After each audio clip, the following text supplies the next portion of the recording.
하나님 말씀은 신약성경 요한복음 16장입니다. 요한복음 16장 1절로 15절까지의 말씀입니다. 신약성경 175면 요한복음 16장 1절로 15절까지입니다. 말씀 봉독해 드리겠습니다. 내가 이것을 너희에게 이름은 너희로 실족하지 않게 하려 함이니 사람들이 너희를 출교할 뿐 아니라 때가 이르면 물은 너희를 죽이는 자가 생각하기를 이것이 하나님을 섬기는 일이라 하리라. 그들이 이런 일을 할 것은 아버지와 나를 알지 못함이라. 오직 너희에게 이 말을 한 것은 너희로 그때를 당하면 내가 너희에게 말한 것을 기억나게 하려 함이요 처음부터 이 말을 하지 아니한 것은 내가 너희와 함께 있었음이라. 지금 내가 나를 보내신 이에게로 가는데 너희 중에서 나더러 어디로 가는지 묻는 자가 없고 도리어 내가 이 말을 함으로 너희 마음에 근심이 가득하였도다. 그러나 내가 너희에게 실상을 말하노니 내가 떠나가는 것이 너희에게 유익이라. 내가 떠나가지 아니하면 보혜사가 너희에게로 오시지 아니할 것이요 가면 내가 그를 너희에게 보내리니 그가 와서 죄에 대하여 의에 대하여 심판에 대하여 세상을 책망하시리라. 죄에 대하여라 함은 그들이 나를 믿지 아니하며 의에 대하여라 함은 내가 아버지께로 가니 너희가 다시 나를 보지 못하며 심판에 대하여라 함은 이 세상 임금이 심판을 받았습니다. 내가 아직도 너희에게 이를 것이 많으나 지금은 너희가 감당하지 못하리라. 그러나 진리의 성령이 오시면 그가 너희를 모든 진리 가운데로 인도하시리니 그가 스스로 말하지 않고 오직 들은 것을 말하며 장래일을 너희에게 알리시리라. 그가 내 영광을 나타내니 내 것을 가지고 너희에게 알리시겠음이라. 무릇 아버지께 있는 것은 다 내 것이라. 그러므로 내가 말하기를 그가 내 것을 가지고 너희에게 알리시리라 하였노라. 아멘.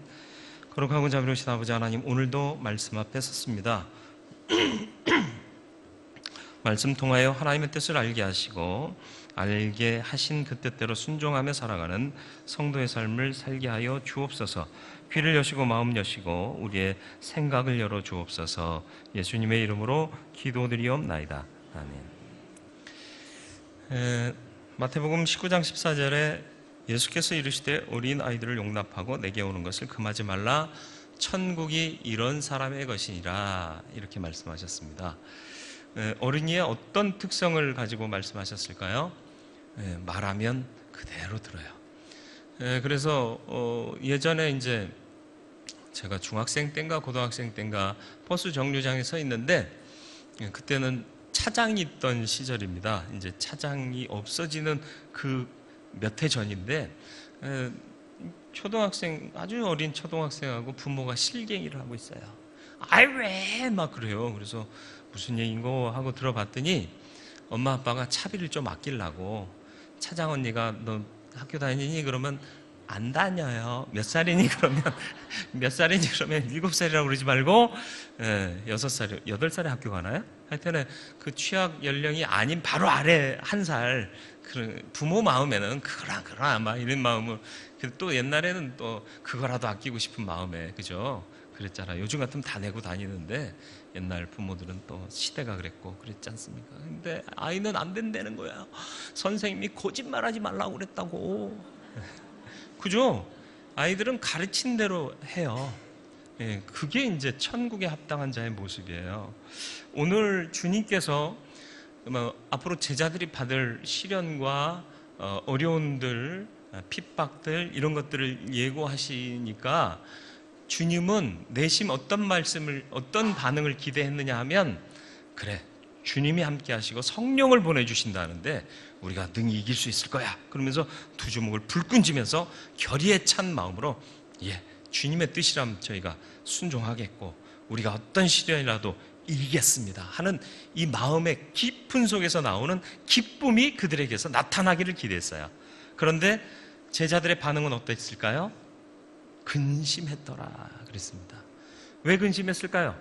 내 바램이 있고요, 주님의 말씀이 들려진 거예요. 내 바램이 없는 채로 주의 말씀이 그대로 내 안에 들어왔으면 이들이 결연한 의지만 결단했을 건데, 내 바램이 있잖아요. 내가 생각하는 인생이라는 게 있고요, 내가 살아가야 할 삶의 틀이라는 게 있잖아요. 근데 거기에 대해서 주의 말씀이 들려지니까 근심하고 갈등할 수밖에 없더라라는 것입니다. 여러분, 삶이 중요한가요? 중요해요. 그런데 어떤 삶이 더 중요한가요? 천국에서의 삶입니까? 이 땅에서의 삶입니까? 잘 모르세요? 천국의 삶이 중요해요? 이 땅의 삶이 중요해요? 하나, 둘, 셋. 10분만 대답하시네. 나머지 분들은 이 땅에서의 삶이 더 중요하세요? 천국에서의 삶이에요. 천국에 매이면 세상이 두렵지 않아요. 근데 세상에 매여 살다 보니까 자꾸 천국도 세상처럼 만들려고 그래요. 여러분, 행복한 죽음은 어떤 죽음이죠? 저는 이제 개인적으로 크리스찬들이 죽음이란 표현을 안 쓰길 바래요. 잠자는 것이라는 표현을 제가 즐겨 쓰는데 마치 잠자는 것 같잖아요. 여기서 잠들면 아버지가 나를 안방으로 들이셔서 눈 떠보면 아버지 품에서 깨는 게, 그게 그리스도인의 죽음 아니에요? 이 땅에서 잠들면 하나님께서 데려가셔서 천국에서 눈뜨게 하시는 거예요. 그게 자는 겁니다. 죽는 게 그렇게 두려울 일이 아니에요. 그래서 사도 바울이 간절히 바랬던 건 뭐예요? 주와 함께 거하는 마음, 거하는 것. 이 땅을 떠나, 지금 이 땅을 떠나 주와 함께 거하는 것이 그에게 간절히 사모하는 바였습니다. 그러나 이 땅에 남겨져 있던 이유가 뭐냐? 아직 사명이 있기 때문에, 해야 할 일이 있기 때문에, 그것 때문에 살아있는 것이지 호의호식 아니에요. 그리고 우리의 눈이 자꾸 판단하는 가치가요, 세상에서 보여지는 것 갖고 판단하거든요. 잘 죽는 게 뭘까요? 죽음이라는 걸 인정한다고 하면 잘 죽는 게 뭘까요? 잠자다가 가는 게 제일 평안한 죽음일까요? 저는 그렇게 생각하지 않습니다. 복된 죽음은요, 잠자다 안 죽어도 돼요. 질병과 싸우다가 고통스럽게 죽어도요, 죽은 후에 구원 받았느냐 못 받았느냐가 문제지 죽는 과정의 문제가 아니에요. 여러분, 여러분의 이 땅 떠날 때의 모습은 죽어 망하는 자가 되지 않고 죽어 아버지께로 가는 거에만 초점을 맞추시길 바라요. 다 같이 잠자다가 죽을 수 없어요. 제가 어떻게 죽을지 몰라요. 사고로 죽을지, 아니면 병 중에 죽을지, 아니면 말 그대로 자다가 죽을지 몰라요. 그러나 그건 중요하지 않아요. 그 다음 구원받아 아버지 품에서 눈을 뜰 거냐 말 거냐, 이게 중요한 거 아니겠습니까? 그러니까 우리의 생각과 가치를 다 바꿔야 돼요. 그래서 세상에 매이지 않는 삶을 살 수 있기를 축원합니다. 세상에는 말도 많아요. 탈도 많아요. 예. 옛날에 오락 프로그램 보니까요, 속담 같은 걸 귓속말로 전달하는 거야. 예. 낱말은 새가 듣고 반말은 쥐가 듣는다. 그러면 다음 사람이 뭐라 그래요? 낱말은 참새가 듣고 반말은 생쥐가 듣는다. 그리고 하나를 덧붙여. 다음엔 또 덧붙여. 그러다 보면 나중에 답이 이상한 게 나오잖아요. 사람들이 그래요. 내가 들은 바 누구한테 전하는 거 복음 외에는 그렇게 전하지 마세요. 근데 복음 외에 그걸 더 많이 전하더라는 거죠. 그게 재미거든. 근데 재미지게 살다 보면 망하는 법이에요. 제가 단 거 좋아한다고 그랬잖아요. 입에 단 거 먹으니까 어느샌가 이 배둘레햄이 생기잖아요. 그죠? 건강에 안 좋아져요. 입맛대로 살면 건강에 안 좋아지는 거예요. 영적 건강도 마찬가지예요. 입맛대로 살면 안 되는 겁니다. 때로는 씁쓸한 거 먹어줘야 돼요. 때로는 좀 껄끄러운 거 먹어줘야 돼요. 그래서 현미밥 요즘 섞어 먹어요. 백미밥 한 5번 먹고 현미밥 1번 먹고. 현미만 계속 먹으라고 그러면 이거 고문일 것 같아서. 그래도 그나마 낫잖아. 그죠? 안 먹는 것보다. 근데 저는 건강에 대해서 별로 신경을 안 써요. 왜냐하면 사는 동안에 사역을 방해할 만한 건강만 지키면 된다고 생각해요. 그래서 건강에 좋은 거 잘 안 먹습니다. 의를 위해서 핍박받을 것을 주님이 제자들에게 예고하십니다. 왜냐하면 3년간 같이 살면서 나한테 배웠으니까 이제는 서당계 3년이면 뭐 한다고요? 라면을 끓인다, 뭐 그런 말이. 풍어를 읊잖아요. 그러니까 3년 공생애 동안 같이 지내고 교훈 받았으니까 이제 내가 얘기하면 하면 하고 받는 거잖아요. 그죠? 그런데 했더니 하고 안 받네. 으악 하고 받는 거예요. 주님이 참 답답하시죠. 근데 주님은 참 대단하신 것 같아요. 책망하지 않으세요. 그리고는 내가 너희한테 실상을 다 얘기하는 게 너희에게 이로울 것이다. 보혜사 성령이 오신다. 그가 너희를 더 유익하게 할 것이다. 그러면서 차근차근히 이 진리를 설명해 주시는 거죠. 유대인들의 딜레마가 뭐였는 줄 아십니까? 유대인이라고 표현하는 것은 예수를 핍박했던 제사장, 율법학자, 바리새인들, 서기관들, 이런 자신들이 하나님 말씀을 잘 알고 하나님의 뜻대로 행하고 있다라고 생각하는 사람들을 지칭하는 거예요. 3절 말씀이요. 그들이 이런 일을 할 것은 아버지와 나를 알지 못함이라.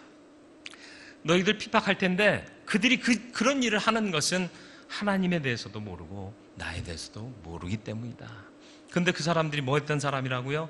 율법을 연구하고 율법을 옮겨 쓰기도 하고 풀어 설명하기도 하던 그런 사람들이에요. 안다 하는데 주님의 평가는 뭐예요? 모르기 때문이다. 그렇습니다. 우리는 알 수 없어요. 하나님의 신비를 우리가 다 어찌 알겠어요? 몰라요. 모르는 게 맞습니다. 4절의 말씀이요. 4절 말씀, 오직 너희에게 이 말을 한 것은 너희로 그때를 당하면 내가 너희에게 말한 이것을 기억나게 하려 함이라. 기억나면 어떻게 되기 때문에? 이길 수 있기 때문에. 그래서 신앙은 말씀에 대한 기억이요, 주 예수 그리스도에 대한 기억이 있어야 하는 거예요. 기억나려면 어떻게 해야 돼요? 마음에 새겨야 되는 거예요. 말씀을 새기세요. 원한을 새기지 마시고 분노를 새기지 마시고요. 하나님의 말씀, 주의 말씀을 마음에 새기며 살시길 바라요. 그래서 고난의 때에 말씀을 기억하면서 이겨야 돼요. 감정을 극복해야 돼요. 이렇게 내가 열심히 살았는데 왜 나한테는 맨날 이런 일만. 아니에요. 그렇게 생각하지 마세요. 분명 여기에는 하나님의 뜻이 있다. 내게 주신 말씀 중에 어떤 것이 이 상황을 해석할 수 있는 말씀인가 묵상하라는 거예요. 공부하라는 거예요. 그러다 보면 주께서 나를 이 말씀을 응하게 하시려고 시험과 환난 가운데 주셨구나 알게 돼요. 그럼 은혜가 됩니다. 근데 이걸 못해요. 주님이 지금 미래에 대한 말씀을 하세요. 복음에 대한 말씀을 지금 진실하게 하세요. 몇 장부터? 13장부터 16장까지요. 네, 오늘 이 본문이 포함되어 있는 16장까지 제자들에게 간절한 마음으로 진실한 마음으로 증거하세요. 그런데 답답해요. 왜요? 반응이 없어서 뭐라고 말씀하세요? 5절 말씀 보세요. 지금 내가 나를 보내신 이에게로 가는데 너희 중에서 나더러 어디로 가는지 묻는 자가 없고 그랬습니다. 정말 묻는 자가 없었나요? 베드로가 먼저 물었잖아요. 어디에서? 13장 36절에 주여 어디로 가십니까? 물었고요. 또 14장 5절에서 도마가 또 물었어요. 주여 어디로 가시는지 우리가 알지 못하나이다. 안 물어봤다고요? 아니요, 물어봤잖아요. 근데 그 얘기가 아니에요. 헬라어 원문을 보면 이 시제가 너희가 나한테 물어본 적이 없다라고 말씀하신 게 아니라 지금 나에게 묻는 자가 없다라고 말씀하고 계시는 거예요. 그러니까 내가 지금 얘기하는 게 뭐냐? 너희가 핍박받고 환난 받을 것이다. 그러나 보혜사가 오셔서 알게 하시고 이기게 하실 것이다. 또 지혜를 주시고 또 능을 주실 것이다. 말씀하는데 주여 그러면 우리가 어찌하여 이 성령을 받을 수 있겠습니까? 하고 묻는 자도 없고 예 저희가 그렇게 하겠습니다 하고 반응하는 자도 없다라는 얘기예요. 말씀을 정말 받으면 결연한 의지를 가지고 네 하는 마음을 갖던가 이런 반응을 보이든가 아니면 그건 잘 모르겠는데요 주님 이거 어떻게 하면 될까요? 묻는 자가 없다라는 거예요. 잘 들으시길 바라요. 그리고 설교에 리액션 하지 않으시더라도 주님께는 리액션 하시길 바라요. 주님 말씀 주셨사오니 내가 이 말씀 붙들고 세상을 이기는 자로 살겠습니다. 결단하는 그리고 그래서 세상을 이긴 것에 대한 기쁨이 나타나는 그런 그리스도인으로 삶을 살아가시기를 축원합니다. 성령이 오신답니다. 성령이 오셔서 하시는 일이 뭐냐? 죄와 의와 심판에 대해 세상을 책망하신다. 예, 여기서 책망하신다는 말씀을 오해할 수 있어요. 우리가 흔히 생각하는 책망은 뭐예요? 야, 너 이거 하라고 그랬는데 왜 안 했어? 이게 책망이잖아요. 그죠? 그런데 헬라어에서 말하는 이 책망으로 번역한 이 단어의 뜻이 뭐냐? 훈계하다, 깨닫게 하다, 잘못을 꾸짖다. 그러니까 훈계하고 어느 것이 맞고 옳고 그르냐를 알게 하셔서 이거 못하면 안 된다라고 지적하신다는 개념이에요. 그러니까 의에 대해서, 죄에 대해서, 의에 대해서, 심판에 대해서 책망하신다는 뜻은 뭐라? 교훈하시고 바른 길이 무엇인지 알려주시고 그대로 행할 것을 말씀하신다, 그런 의미로 책망한다라는 표현을 받으시면 맞습니다. 그리고 그렇게 못하고 있는 사람들은 혼내서 바르게 지적해서 잘못을 꾸짖어서 돌아오게 하신다라는 의미가 이 책망한다는 표현 안에 있습니다. 그렇습니다. 우리 인생은 완전할 수가 없어요. 완벽할 수 없어요. 그래서 주님의 책망이 필요합니다. 책망 받을 때 깨달아 알 수 있기를 바랍니다. 그리고 죄, 의, 심판이 무엇인지를 알고 주님을 믿지 않는 것이 죄다라고 말씀하고 있는데요. 그 죄에 빠지지 않게 되기를 주님의 이름으로 축원을 드립니다.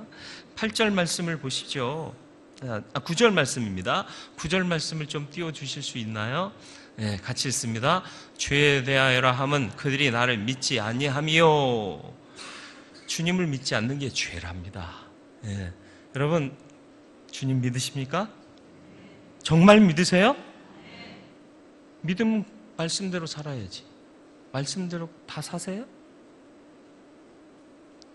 그럼 전 죄인이네? 난 못 살고 있으니까? 아니요. 구원 받았습니다. 그게 뭐죠? 의롭게 여겨주시는 거예요. 의화된 거예요. 그래서 구원 받았습니다. 그러면 의화받아서, 의화돼서 구원받은 성도는 어디를 향해 나가야 돼요?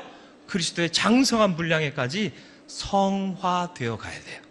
믿고 또 믿고 더 믿고 더 믿어서 그리스도 닮아가는 그 자리까지 가야 하는 거예요. 이게 성화입니다. 믿어 가야 돼요. 믿는다고 하면서도 사람들의 눈치를 볼 때가 참 많습니다. 그렇죠? 네. 저도요, 목회를 하다 보면 주님께서 이 일을 하라 하고 감동을 주실 때가 있어요. 근데 하기 전에 그런 생각이 먼저 들어요. 아이, 교인들이 이해 못할 텐데. 아이, 지난번에 해봤는데 교인들이 힘들다 그러던데. 하지 말아야 되는 거 아닌가? 이런 생각 들어요. 제가 처음 부임했을 때 봄, 가을로 총동원 주일 했던 거 아세요?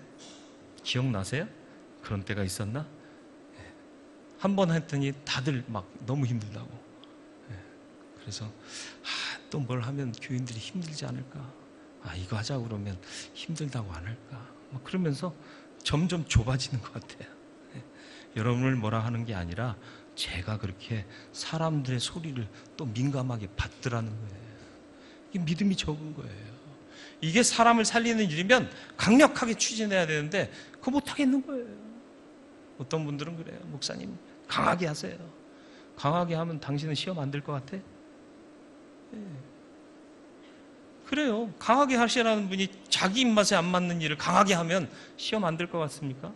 사람이란 그래요. 내가 입맛에 맞는 일을 하면 잘한다고 박수 치지만 내가 조금이라도 흠되는 일 하면, 내가 조금이라도 불리한 일 하면 그런 걸 왜 하냐고 그래요.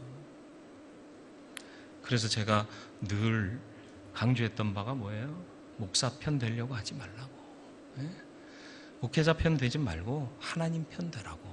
그러면 내가 하나님의 뜻을 외치면 같은 편이니까 하나님의 일을 하는구나 하고 기뻐할 것이고, 또 씁쓸한 말을 하거나 씁쓸한 일을 하더라도 이게 하나님의 뜻이라는 걸 알면 같은 편이면 그래 해야 돼, 이런 마음으로 이기고 인내할 수 있는 거예요. 그러니까 하나님 편 되기를 힘쓰시길 바라요. 그래서 주의 말씀을 깨닫고 그 깨달아 안 대로 살아갈 수 있는 믿음 있는 자가 되시길 바라요. 그리고 10절 말씀에 보면 의에 대하여라 하면 내가 아버지께로 가니 너희가 다시 나를 보지 못함이요. 초등학교 때요, 선생님 계시면 애들이 조용해요. 책도 열심히 봐요. 막 글쓰기도 열심히 해요. 근데 선생님이 딱 나가시면 어떻게 되게요? 난장판이 돼요. 막 애들이 책상 위로 날아다니면서 뭐 슈퍼맨 그러고 분필 던지면서 총알이다 피해라 그러면서, 그리고 분필 옛날에는 이게 칠판 지우개 있잖아요. 던지면 막 먼지 나잖아요. 이게 수류탄이야. 수류탄 투척 그러면서 다들 피해 와 그러면서 난리가 나잖아요. 왜 그래요? 선생님 안 계시니까.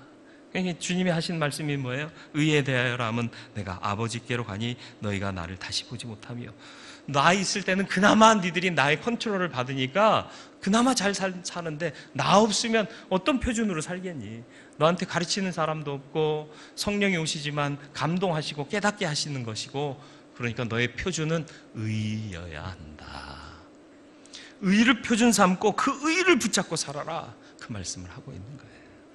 심판에 대하여라면 이 세상 임금이 심판을 받았음이니라. 그러니까 세상의 권력은 하나님께로부터 반드시 심판받습니다. 불의한 일들을 하잖아요. 지금도 우리 사는 세상에서도 불의한 일들은 빈번히 일어나고 있지 않습니까? 제가 굳이 얘기하지 않더라도 우리가 다 아는 일들이 벌어지고 있잖아요. 그냥 무슨 당 할 필요 없어요. 어차피 부패한 인간들 정치는 희망을 걸게 못 돼요. 주님 안에 내가 바로 서는 자 되고, 또 내 곁에 있는 성도들이, 동역자들이 같은 마음으로 바로 서고, 또 그들의 주위에 있는 성도들이 또 같은 마음으로 바로 서면 모두가 바로 서게 되는 날이 오는 거예요. 우리 장로님 기도할 때 믿음으로 통일되게 하여 주옵소서, 맞는 말이에요. 세상의 은밀한 거래로 통일돼봐요, 문제가 더 심각해져요. 그런데 바른 믿음을 가진 사람들이 복음 증거하고 변화된 그런 삶을 추구하다가 같은 마음이 돼서 통일되면요, 그게 가장 아름다운 모습이 될 거예요.